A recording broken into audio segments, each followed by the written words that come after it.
Assalamualaikum warahmatullahi wabarakatuh. Hai, selamat pagi.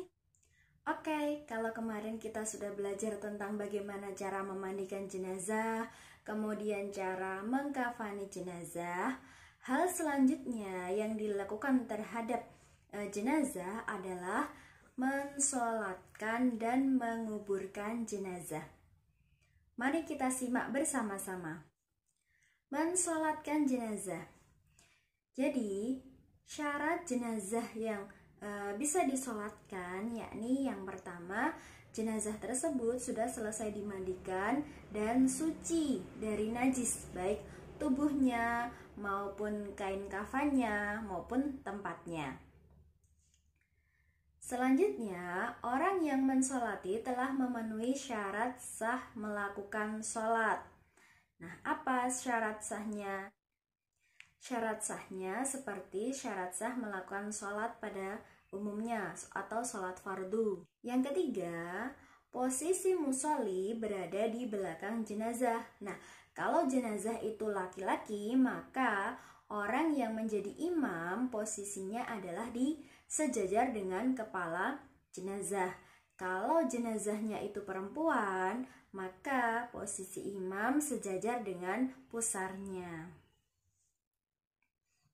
Kemudian yang kelima, tidak ada penghalang antara keduanya. Yang keenam, musolli hadir atau berada dekat pada jenazah. Itu bagi yang bukan sholat ghaib ya. Oke, kalian bisa melihat pada gambar ini bahwa ketika ada jenazah laki-laki, imamnya berdiri tepat sejajar dengan kepala jenazah. Kalau itu jenazahnya perempuan, imam berdiri tepat sejajar dengan pusar jenazah. Kemudian makmum mengikuti di belakang imam seperti ini. Rukun sholat jenazah. Jadi rukun sholat jenazah itu ada 7. Yang pertama niat, kemudian berdiri bagi yang mampu, takbir 4 kali. Takbiratul ikhramnya juga dihitung ya. Kemudian membaca surat Al-Fatihah, membaca sholawat Nabi, mendoakan mayat, dan salam. Bagaimana teknis atau cara pelaksanaan sholat jenazah? Tentu kalian sudah tahu ya, karena mungkin kalian sudah sering melakukannya atau minimal sudah pernah melihat orang melakukan sholat jenazah. Nah, seperti yang kita ketahui bahwa yang pertama adalah takbiratul ikhram beserta niat. Niatnya bagaimana? Niatnya tergantung dari jenazah itu laki-laki atau perempuan. Nah, niatnya usolli ala hadzal mayyiti arba'a takbirati fardhul kifayati lillahi ta'ala. Itu untuk sendiri atau makmuma lillahi ta'ala atau imaman, tergantung posisi dia sebagai apa. Itu niat untuk sholat jenazah yang jenazahnya laki-laki.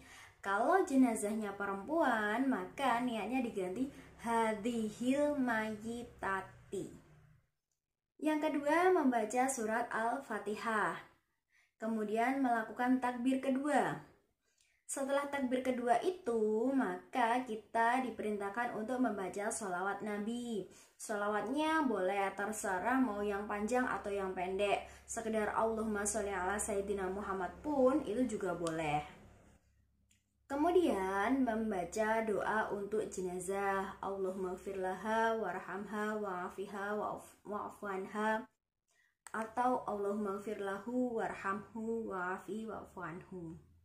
Selanjutnya adalah melakukan takbir yang keempat. Nah, setelah takbir yang keempat ini diperintahkan untuk membacakan doa bagi keluarga yang ditinggalkan. Bacaannya bagaimana? Allahumma la tahrimna ajroha atau hu wa la taftina ba'dahu waghfir lana walahu. Itu contohnya. Dan yang terakhir adalah salam. Jadi mengucapkan salam, assalamualaikum warahmatullahi wabarakatuh. Cara melaksanakan sholat jenazah juga perlu kita ketahui, atau mungkin ada yang masih belum tahu bahwa cara sholat jenazah adalah dengan membuat shaf seperti ini. Jadi mereka berdiri, tidak ada ruku dan tidak ada sujud, sehingga shafnya sangat rapat sekali. itu.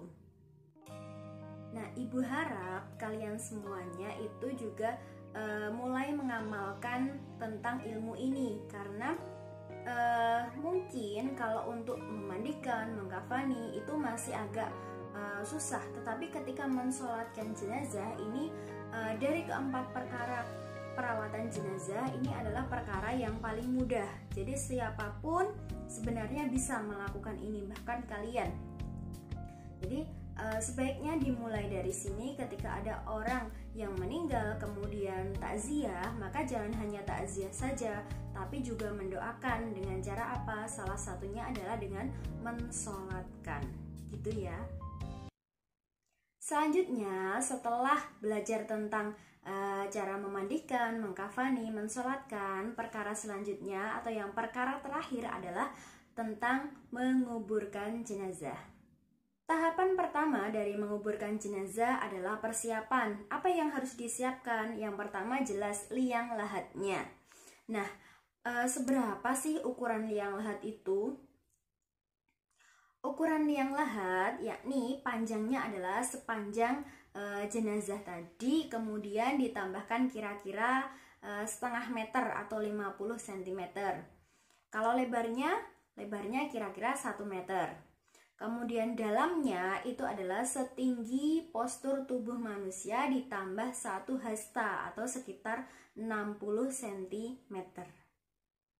Tahapan kedua setelah proses disolatkan jenazah, yang pertama adalah permintaan maaf terhadap hadirin serta handai tolan yang sudah ditinggalkan.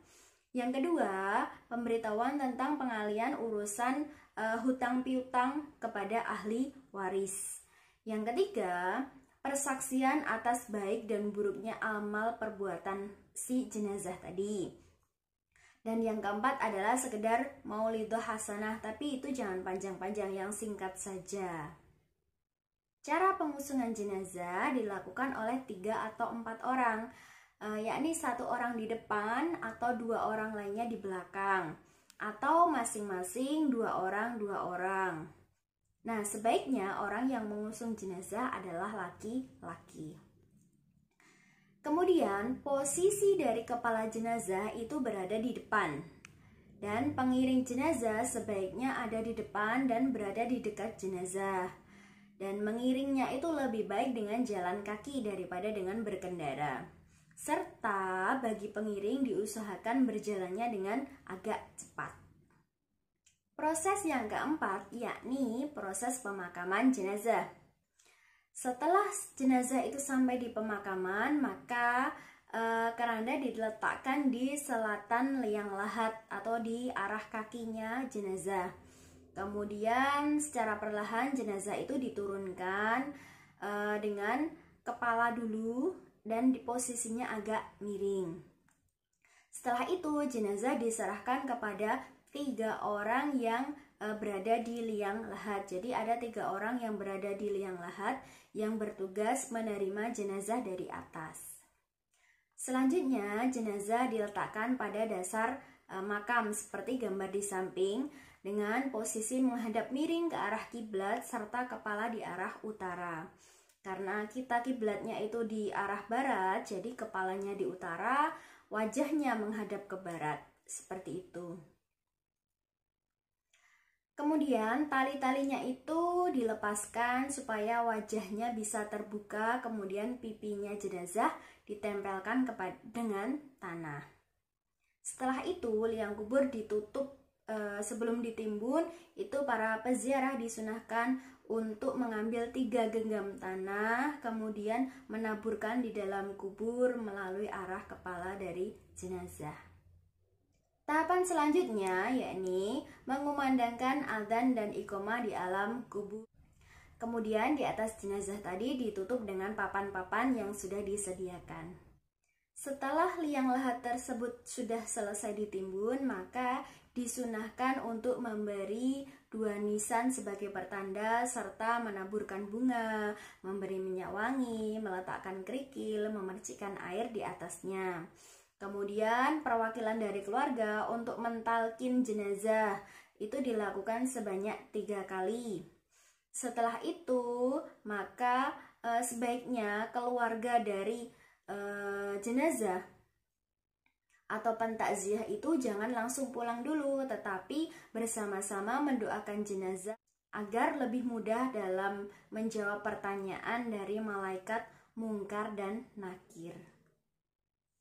Oke, setelah kita belajar tentang pemulasaran jenazah, baik dari memandikan, mengkafani, mensolatkan, serta menguburkan jenazah, ada beberapa hikmah yang bisa kita ambil dari sini.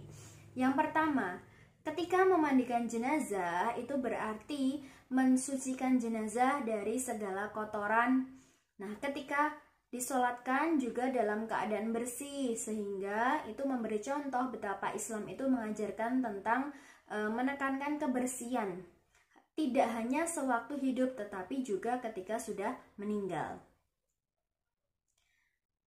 Dari peristiwa mengkafani jenazah, kita bisa mengambil kesimpulan bahwa ketika mengkafani adalah menutup seluruh tubuh mayat dengan kain atau apa saja yang dapat melindungi dari pandangan yang akan menimbulkan fitnah. Nah, hal ini menambah keyakinan pada seseorang bahwa kehormatan seseorang bukan hanya terletak pada kemampuan, kepemimpinan, dan kekuatan, tetapi yang paling dasar adalah pada kesanggupan melindungi atau menutupi dari pandangan yang dapat mendatangkan fitnah dan celaan. Yang ketiga, dari mensolatkan jenazah berarti mendoakan mayat. Isinya adalah permohonan agar mayat mendapat ampunan, kasih sayang, dan terbebas dari siksa kubur dan siksa akhirat. Ini menunjukkan betapa tinggi nilai persaudaraan Islam, sehingga melihat seseorang muslim meninggal, tidak akan rela saudara muslim mendapat musibah atau cobaan. Berarti kalian sudah tahu ya bahwa dalam setiap tahapan pemulasaran jenazah itu ada hikmah atau nilai yang sangat mendalam yang terkandung dalam peristiwa tersebut, sehingga setelah kita belajar ini tentu harapannya adalah kita memahami maknanya sehingga kita bisa mengamalkan apa yang sudah kita pelajari. Oke, sekian dulu pembahasan kita tentang pemulasaran jenazah. Kita lanjutkan pada video pembelajaran selanjutnya. Assalamualaikum warahmatullahi wabarakatuh.